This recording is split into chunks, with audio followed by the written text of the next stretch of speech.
Hey, good morning, guys. Do something a little different today. My beloved Yeti, the Baja STI, is for sale. So if you're not interested in learning about this build that I did a couple years ago, this video is going to be kind of long-winded for you. You probably don't want to watch this, but for those of you that are interested, I'm going to go over Yeti in as much detail as I can do in a video, and then show you some of the receipts for the build and give you a price point on this vehicle. I have other projects I want to work on, and I've had a blast with her. She's the most reliable vehicle I've ever owned, believe it or not.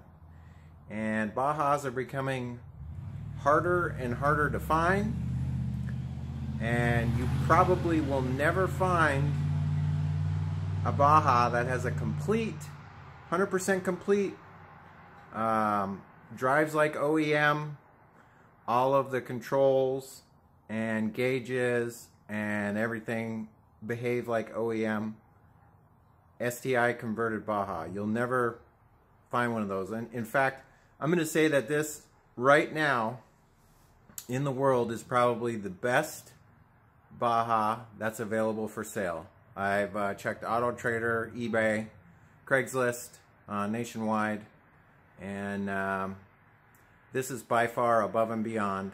And my price point would be on par, and I think you'll see that as I go through the build here.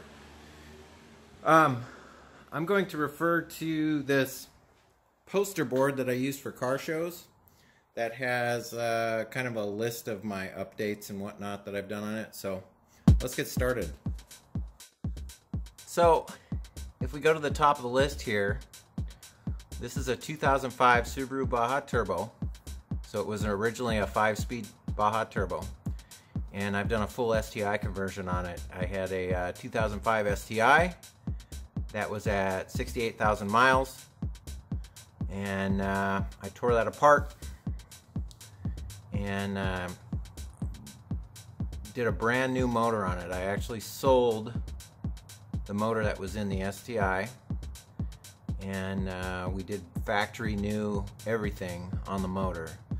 So let me pop the hood here and kind of go through that with you and show you what I've got going on.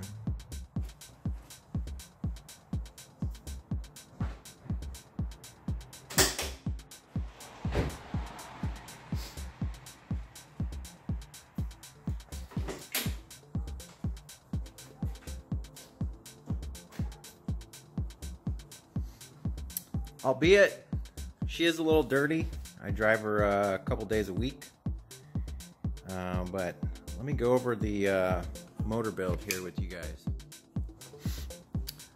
So as you can see, just by looking at the motor, it sits lower because of the lift kit that's on the vehicle, and I'll explain that here in a little bit. But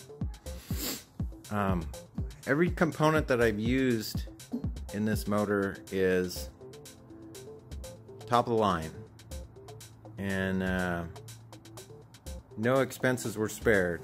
You know, I've got an IAG air oil separator, AMR top mount version 2, a Koyo radiator. It's the Hyper one, so it's the high-end one. They're about 500 bucks a piece. An upgraded alternator off of a Tribeca. It's the 130 amp version. If you guys have been part of my channel for a while, you'll probably notice that I posted a lot of the build on this channel when I was doing this. So the motor is fully built, and I have a build list inside that we'll go over here when we get into the receipts portion. The hood has custom stuff on it, obviously. There's an STI scoop that's unpainted. There's an auxiliary fan here that you can turn on if like say you're driving through deep snow really slow and you want to draw more cool air into the motor. And then the hood vents that I have on there too are custom, of course. But this motor only has about 12,000 miles on it. It's been super reliable. It's got a lot of power.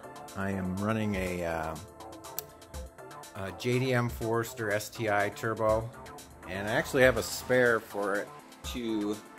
These are really hard to find, and the reason I ran this turbo was with my Matrax setup. You need just a ton of torque, and so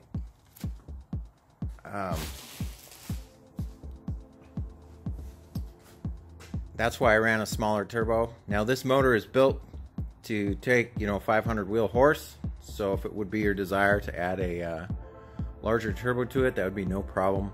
And when I go over the build sheet, I think you'll see that. Got a brand new Optima. I'm running a dual battery setup. The other battery is in the rear under the bed, and I'll get to the undercarriage portion of that here in a minute. But I'm using a 500 amp isolator that's on a switch inside the cab. It's a good setup. The alternator puts out 14.5 volts and keeps the yellow tops charged up pretty good. Super winch, 8500 on the front. I've got a 4500 on the rear. And once again, when we go to the undercarriage, I'll kind of show you guys that. I did a Mad Max style bumper. It's 304 stainless. And the look I was going for was I wanted to put something on there that would rust, but not rust and fall apart. So 304 stainless is notorious for just a flash rust, and you can see that here on some of the bends. But it just flash rusts on the surface, and I like the Mad Max look at the time, and that's what I was going for. So that's why I built the two bumpers like this. You can paint them. It's very easy. Just wire wheel them down and paint them with your choice of whatever you want to paint them with. Walking around the exterior of the vehicle here, you see I've got brand new Cooper Discover AT3s on some methods, and I have paperwork on those. These are really new. They might have like 3,000 miles on them, if that. The most recent thing I did to Yeti was replace her clutch with a South Bend clutch. That was one of the most recent videos I did on this, and an OEM flywheel. And let me tell you, the South Bend clutches are really nice. If you don't have one in your Subaru, I highly recommend them. I've tried everything from Exidy to ACT to you name it. I've tried it. I've tried all the eBay ones. I've had several Subarus to work on over the years, so the South Bend by far is my favorite. Let's go on the interior of the vehicle and I'll show you that. I wanted to go over a little bit of the details on the motor. So I'm running a JDM Forester STI turbo. It goes to a Hypergate 45mm wastegate fed from a custom stainless intake. And I've got a K&N filter and the AMR top mount, like I said. And the downpipe goes straight to a muffler, and then it just dumps in the center of the vehicle. I did a top feed conversion when we did the motor build. Dutchworks 65C fuel pump, 1000cc injector dynamics fuel injectors, agency power fuel line, SARD fuel pressure regulator, and my vehicle is self-tuned. I use open source and speed density tunes for both the 85 and premium fuel. There's plenty of torque on tap from 1200 to 6500 RPM. Let's go on the interior. We'll do the chassis at the end. So the Matrax have been spoken for. Those were went into a deal I did for my latest build. Let's see here. Oh, interior. So I've got some Corbeau heated seats and the Subaru White Pearl inserts on them. We already went over the dual Optima yellow top batteries, dual super winches, 8,500 pound front, and synthetic lines on both, 4,500 pound rear. The trailer has been sold, so that no longer applies. I did all the assembly work, fabrication, maintenance by myself, except for the lift kit. Patrick Anderson helped me with that. Great company, great shop, ADF Anderson Design and Fabrications. I'll show you all that work he did. It's beautiful. I wrote a book about this vehicle because it's something that's very special to me. You can see a group of us here up at Mount Hood when I had the Matrax conversion on and we had finished this build. I had a lot of fun with this vehicle over the past few years. I wrote a book and it was available on, it still is available on Amazon. It's a lot of fun. If you haven't picked one up, a couple of those will come with the vehicle obviously, but let's go on the inside of the cab here and grab the keys and I'll kind of show you what I got going on. Everything in this vehicle performs just like OEM.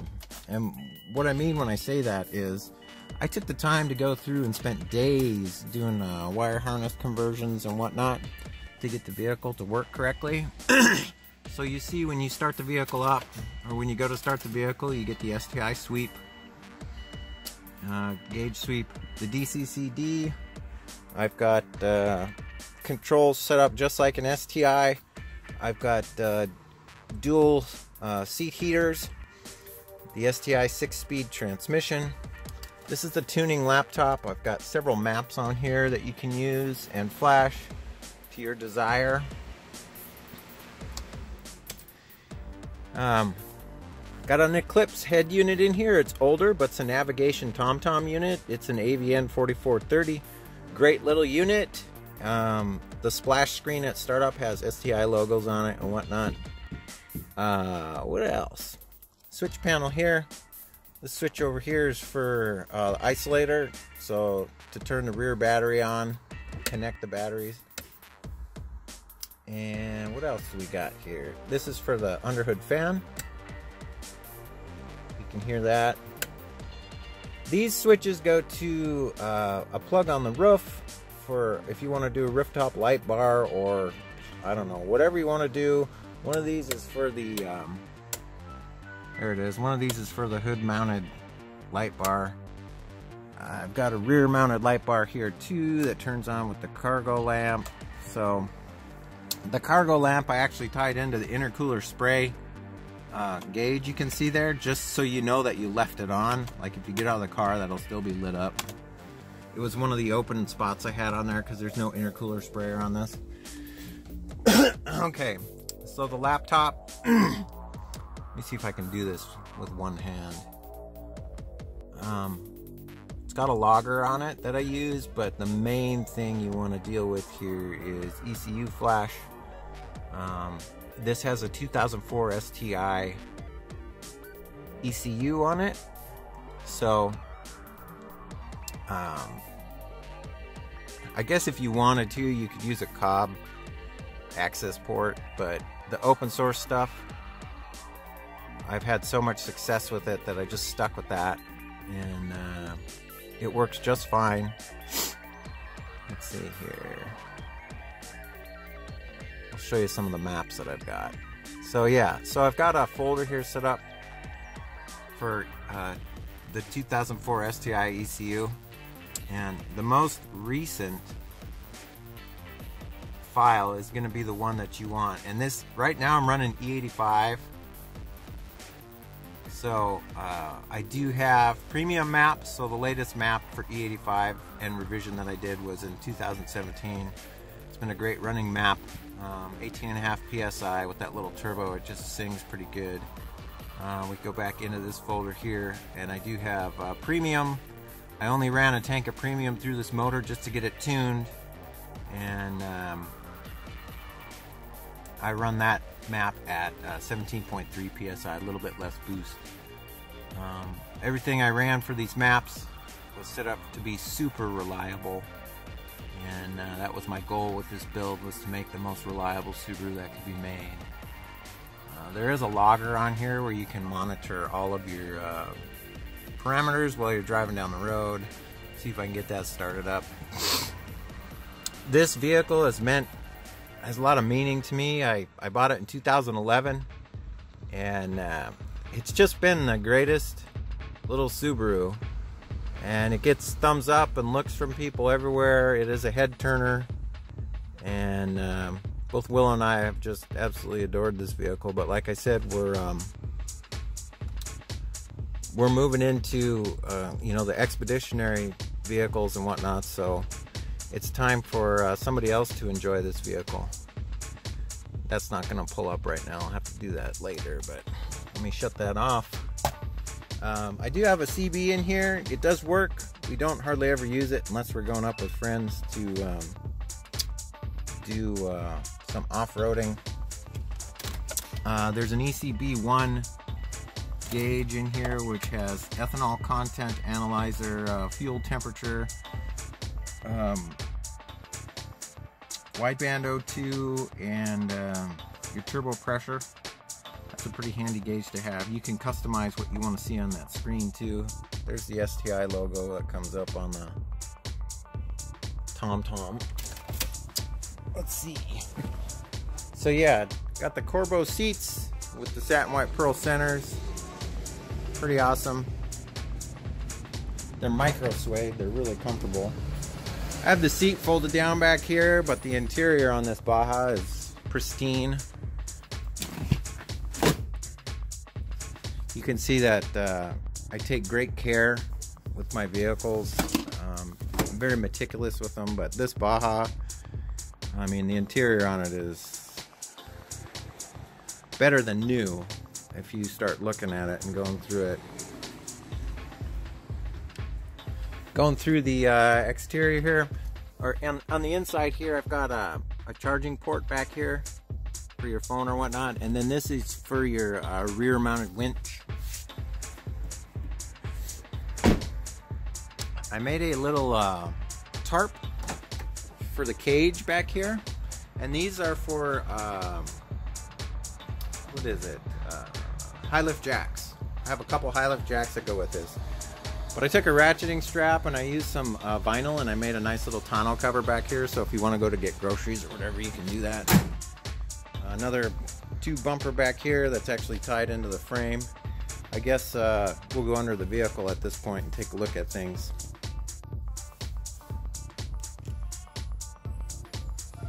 I do have a remote start on this vehicle. It's pretty handy. You just double tap the lock button.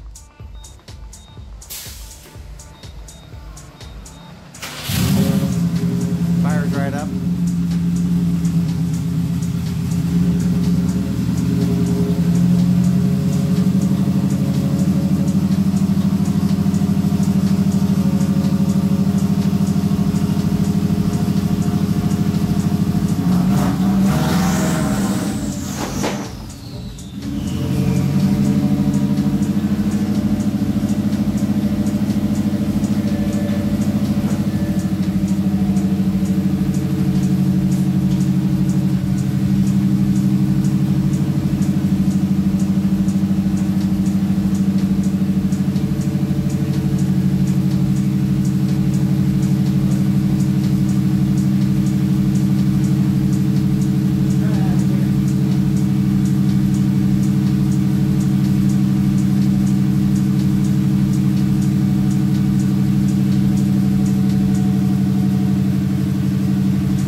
Helps when you lock the center differential to get up the ramps there.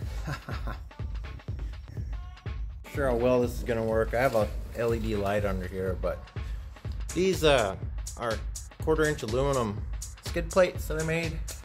They're just held on by some stainless hardware that's threaded into the two bumpers. So they come off pretty easy. To do an oil change, you just remove this. I've got a Inferno Fabrications stainless header on here, which is why she's so obnoxious and noisy, along with the center dump exhaust here. I don't know how easy this is going to be for you guys to see, or difficult, but I'm going to do my best. Good shot. All of the axle boots, I'll show them all to you. They've got fresh boots on them. They've been rebuilt recently, and I also have a complete set of spares for this vehicle. What else can I try to show you here? Here's your wastegate from your up pipe to your down pipe. And I have it, there was a dump pipe on this, but I took it off because it was kind of pointless.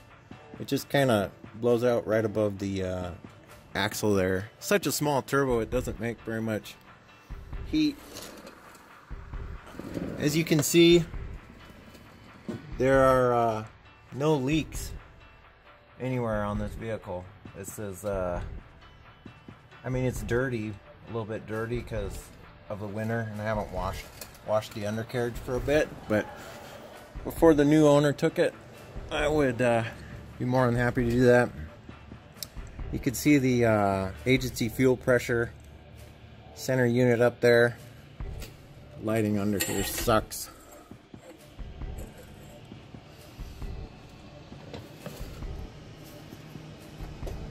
What else can I show you?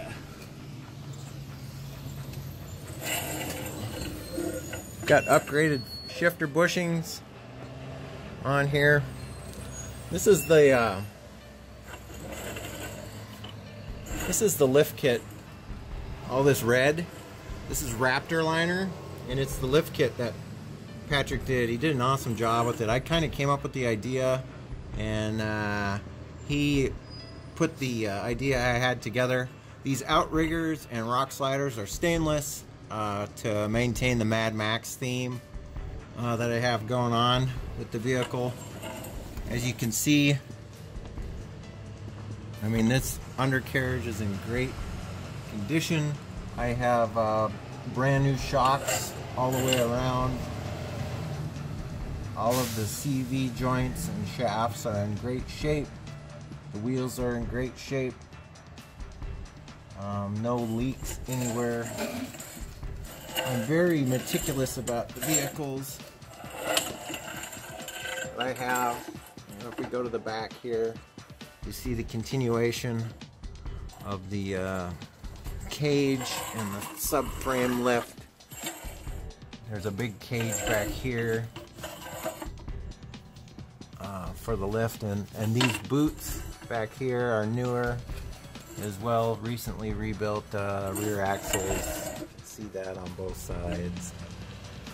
Let's see if I can get underneath here.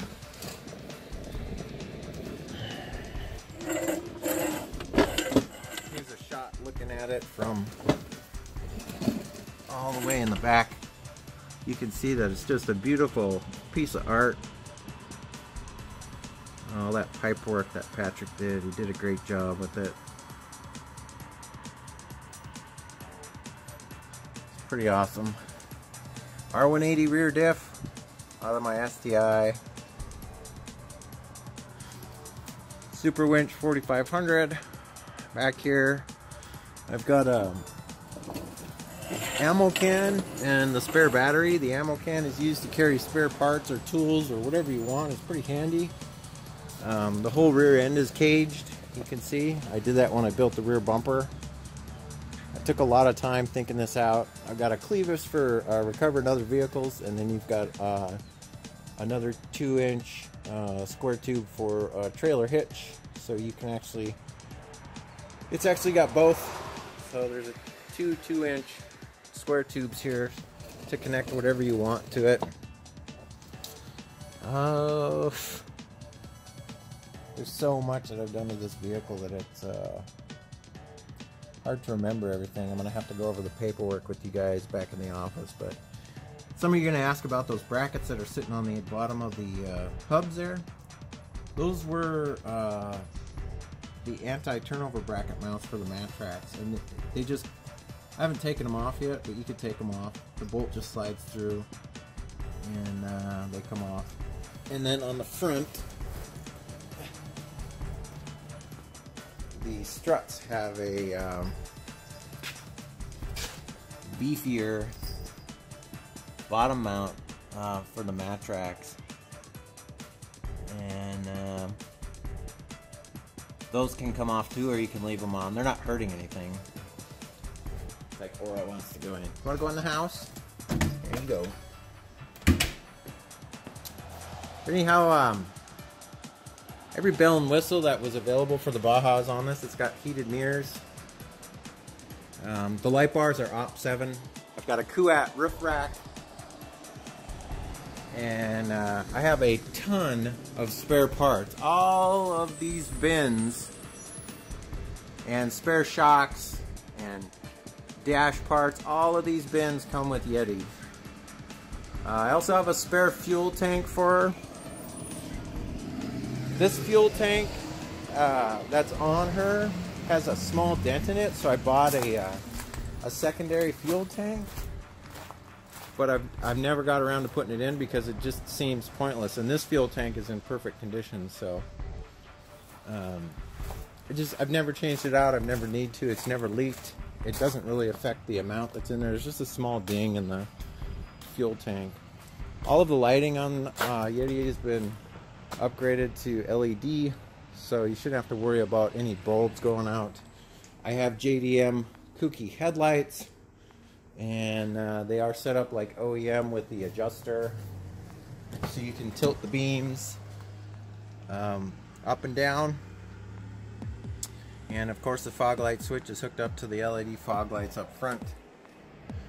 Everything you see that's in the interior comes with Yeti. I've got a Garmin dash cam that is extremely nice, and that comes with her too. So everything you see comes with Yeti. And let's go in and look at some receipts.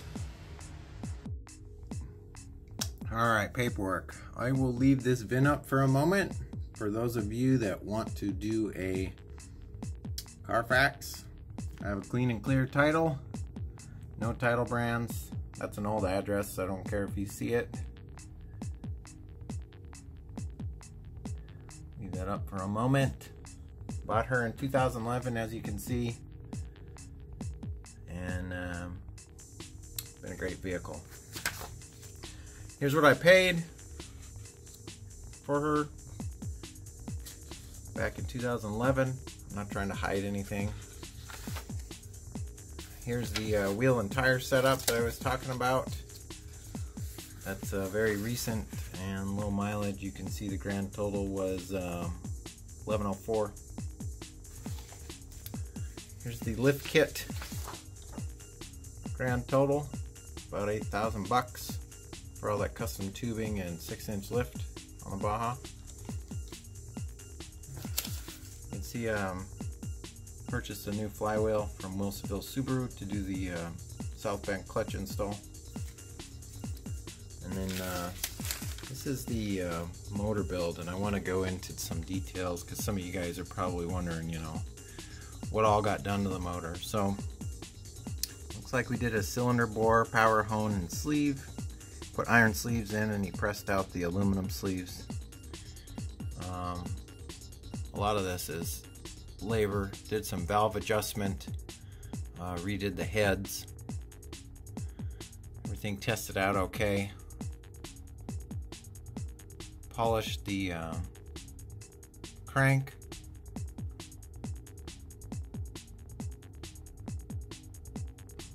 You can see all the work that's been done here. Balance the engine. He left the specs of the pistons. I had him spec it out to 20 pounds of boost. So he came up with a compression ratio of 8.7 to 1.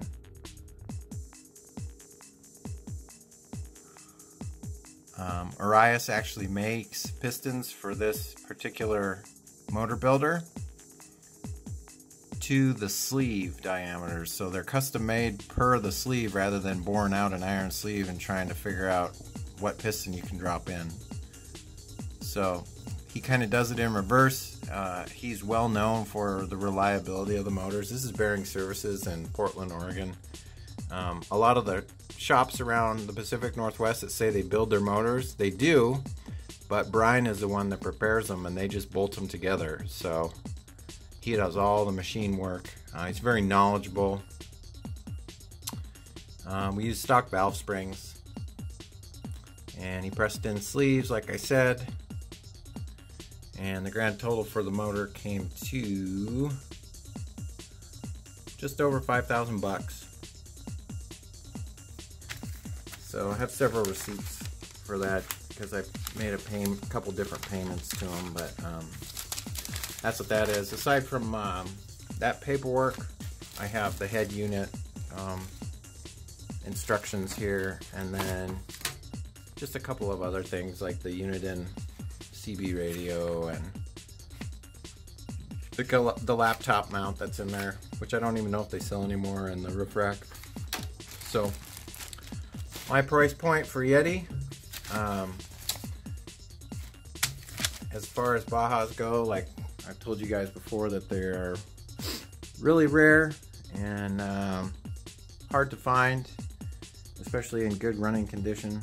And my price point for Yeti is $22,500. If you want to get a hold of me, my email address will be on the screen here down at the bottom. That's a good start. And as always, if you guys like this video, give me a thumbs up, hit like, subscribe, and I will catch you guys next time. Take care. Bye-bye.